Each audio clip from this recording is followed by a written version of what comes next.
قرآن مجید کو یاد کرنا یہ کتنا عظیم ایک کام ہے، اور میں تو یہ کہتا ہوں کہ اپنے بچوں کو قرآن یاد کراؤ اور قبر میں سکون کے ساتھ سو جاؤ۔ اور جو قرآن مجید کا ختم ہوتا ہے تو ایک دعا ضرور قبول ہوتی ہے، اور جو حافظ قرآن ہوتا ہے وہ ایک ختم نہیں ہوتا، اس نے قرآن مجید کی ایک ایک آیت کو کتنی دفعہ دہرایا تب جا کے اس کو یاد ہوئی۔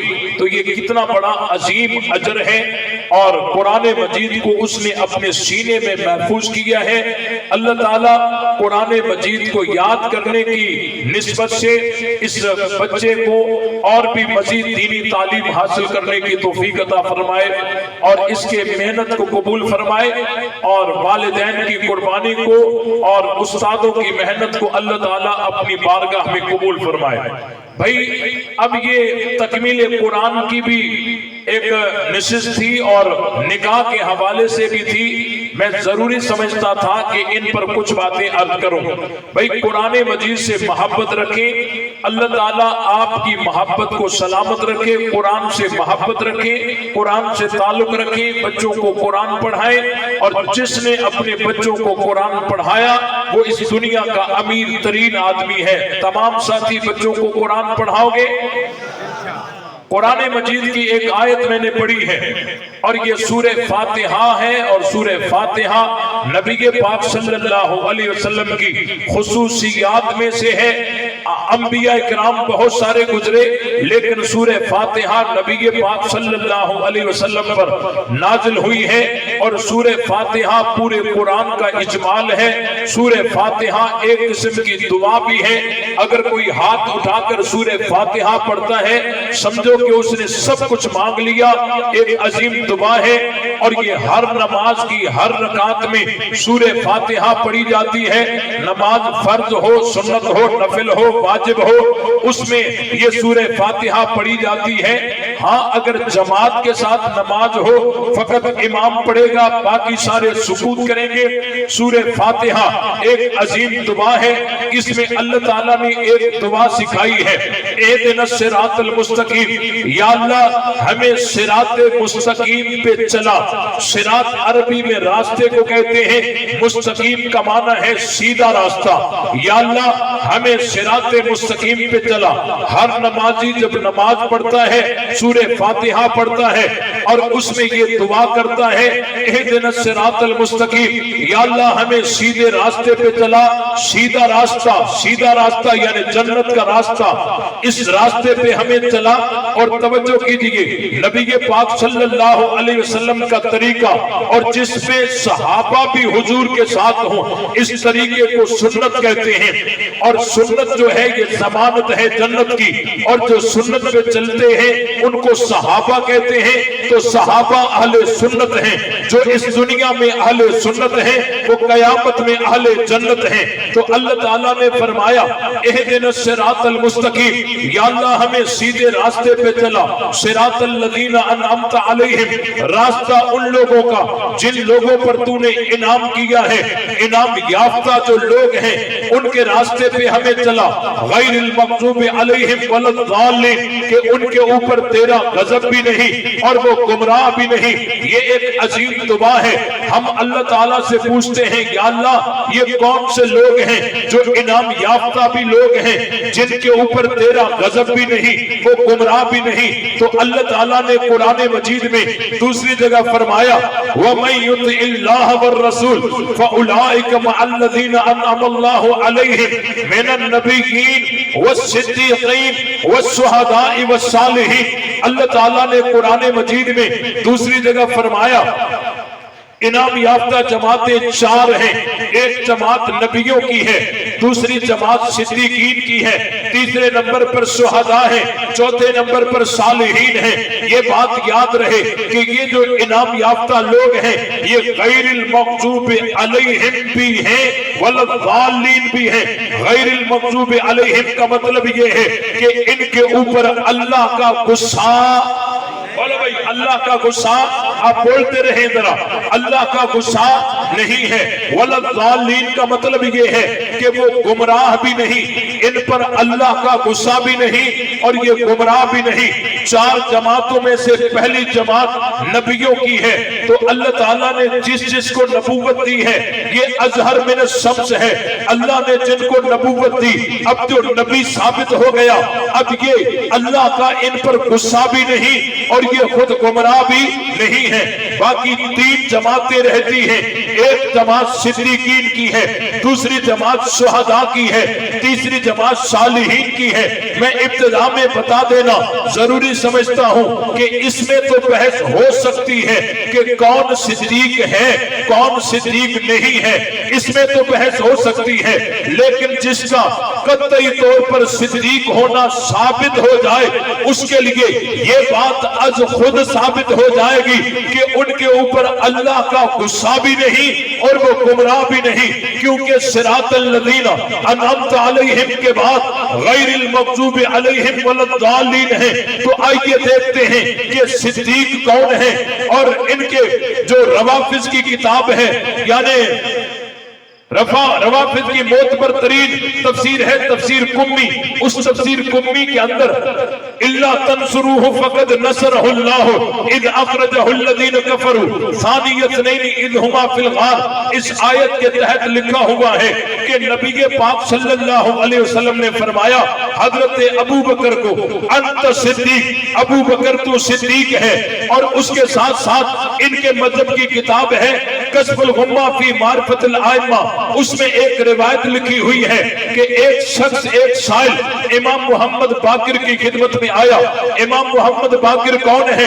امام زین العابدین کے بیٹے ہیں، حضرت حسین کے پوتے ہیں، حضرت علی کے پڑپوتے ہیں، امام جعفر صادق کے والد گرامی ہیں۔ یہ بات بھی آپ کے علم میں ہونی چاہیے، یہ تمام بزرگان دین اہل سنت ہیں اور ہمارے ہیں، حضرت علی بھی ہمارے ہیں، حضرت حسن بھی ہمارے ہیں، حضرت حسین بھی ہمارے ہیں، امام زین العابدین بھی ہمارے ہیں، امام محمد باقر بھی ہمارے ہیں، امام جعفر صادق بھی ہمارے ہیں، امام موسیٰ کاظم بھی ہمارے ہیں، امام علی رضا بھی ہمارے ہیں، امام محمد تقی بھی ہمارے ہیں، امام علی نقی بھی ہمارے ہیں، امام حسن عسکری بھی ہمارے ہیں۔ یہ سب کے سب اہل سنت ہیں اور ہمارے ہیں، یہ اہل سنت ہیں اور ہمارے ہیں۔ ایک سائل امام محمد باقر کی خدمت میں آیا، اس نے ایک سوال کیا کہ حضرت ایک مسئلہ تو بتائیے، تلوار کے دستے پہ چاندی لگوانا جائز ہے؟ تلوار کے دستے پہ چاندی لگوانا جائز ہے؟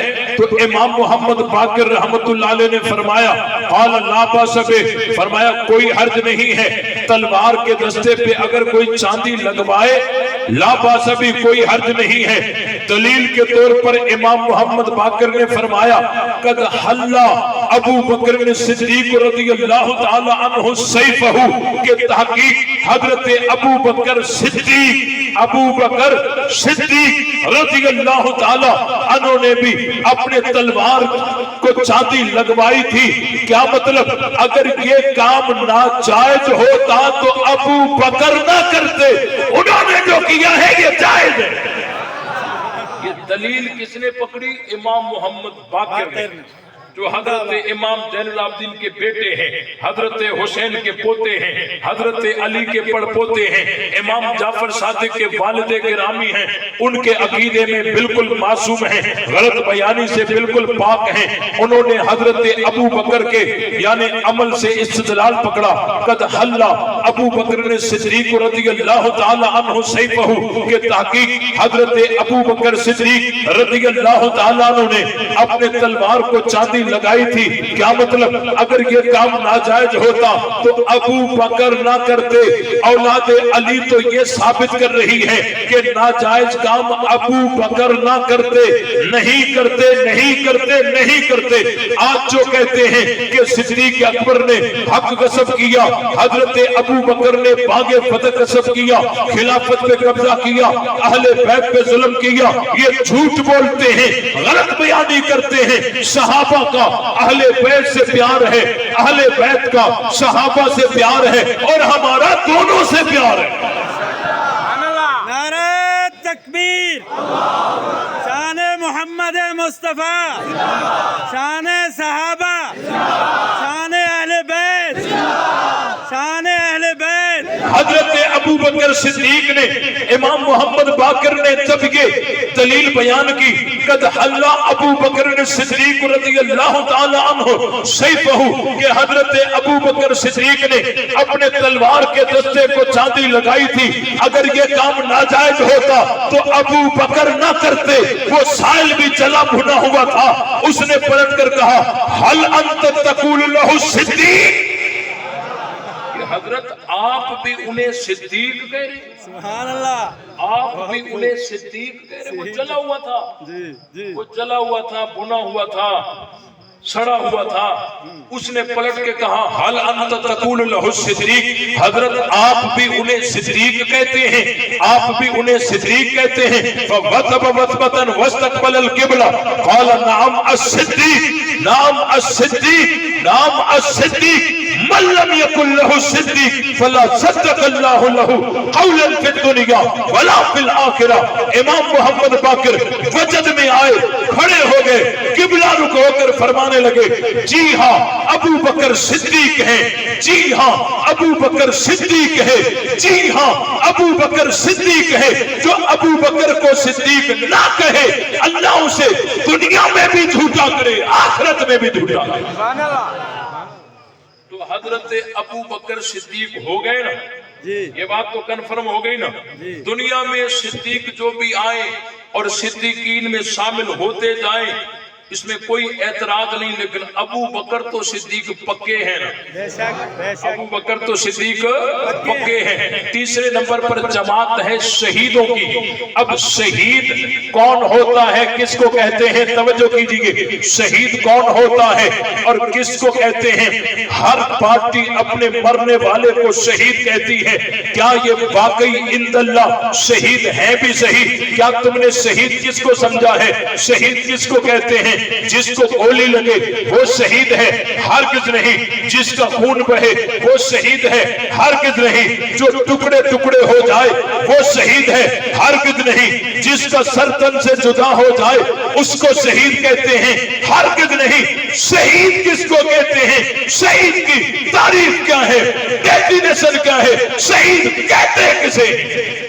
توجہ کیجئے. شہید کہتے ہیں کہ ایمان بھی ہو, حق پر بھی ہو اور اللہ کے راستے میں قربان ہو جائے. سبحان اللہ. یہ یاد رکھیں, ایمان بھی ہو, حق پر بھی ہو اور اللہ کے راستے میں قربان ہو جائے, اس کو کیا کہتے ہیں؟ شہید. شہید کہتے ہیں. اب دنیا تو مرنے کے بعد کہتی ہے یہ شہید ہو گئے, یہ شہید ہو گئے, یہ شہید ہو گئے. آؤ میں تمہیں ایسے شہید دکھاتا ہوں جو چلتے پھرتے دنیا میں ہیں اور لسان نبوت انہیں شہید کا خطاب دے رہی ہے. ایک دفعہ امام الانبیاء جناب محمد مصطفیٰ احد پہاڑ پر کھڑے تھے. حضرت ابو بکر بھی ساتھ ہیں, حضرت عمر بھی ساتھ ہیں, حضرت عثمان بھی ساتھ ہیں. احد پہاڑ میں جنبش ہوئی. آپ علیہ السلام نے احد پہاڑ کو ٹھوکر مار کر فرمایا اثبت احد فانما علیک نبیوں و صدیقوں و شہیدان. اے احد چپ کر کے ٹھہر جا, تیرے اوپر ایک نبی ہے, ایک صدیق ہے اور دو شہید ہیں. نبی تو حضور خود تھے, صدیق تو ابو بکر ہے. بے شک. باقی بچے ہی دو اور سیگا بھی تسلیہ ہے. سبحان اللہ. وہ شہیدان ایک حضرت عمر ہیں, ایک حضرت عثمان ہیں. لسان نبوت نے جو ان کو شہید کہا, اس کا کیا مطلب ہے؟ کیا یہ نبوت کی طرف سے دی ہوئی گارنٹی نہیں ہے کہ یہ مرتے وقت تک ایماندار بھی ہوں گے, حق پر بھی ہوں گے اور اللہ کے راستے میں جائیں گے؟ سبحان اللہ. بے شک. حق پر ہوں گے. نعرہ مائک پہ نہیں ہوتا, یہ جائز نہ ہونے کے قریب قریب ہے. توجہ کیجیے, توجہ بھائی, توجہ, بیٹھ جائے, بیٹھ جائے.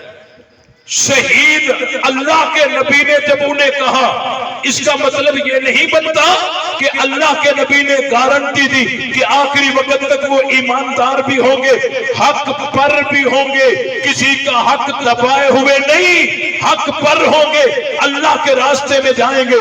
تو بھائی صدیق کون ہے کون نہیں ہے اس میں بحث ہو سکتی ہے، شہید کون ہے کون نہیں ہے اس میں بحث ہو سکتی ہے، لیکن قطعی طور پر جس کا صدیق ہونا، جس کا شہید ہونا ثابت ہو گیا، اس کے لیے یہ بات آج خود ثابت ہو جائے گی کہ اس کے اوپر اللہ کا غضب بھی نہیں، وہ گمراہ بھی نہیں۔ قرآن مجید کی اس آیت نے اگر آپ نے غور کیا ہو سبحان اللہ، تو ابو بکر و عمر پر ہونے والے تمام اعتراضوں کو قرآن کی اس آیت نے کافور کر دیا۔ واہ حیدری صاحب، تم کہتے ہو کہ انہوں نے خلافت پہ قبضہ کیا، باغ فتح کسب کیا، اہل بیت پہ ظلم کیا، اگر یہ انہوں نے کام کیے ہوتے تو ان پر یقیناً اللہ کا غصہ ہوتا، غضب ہوتا، لیکن یہ پہلے سے ہی غیر المغضوب علیہم ہے، ان کے اوپر اللہ کا غضب نہیں ہے۔ اللہ کا غضب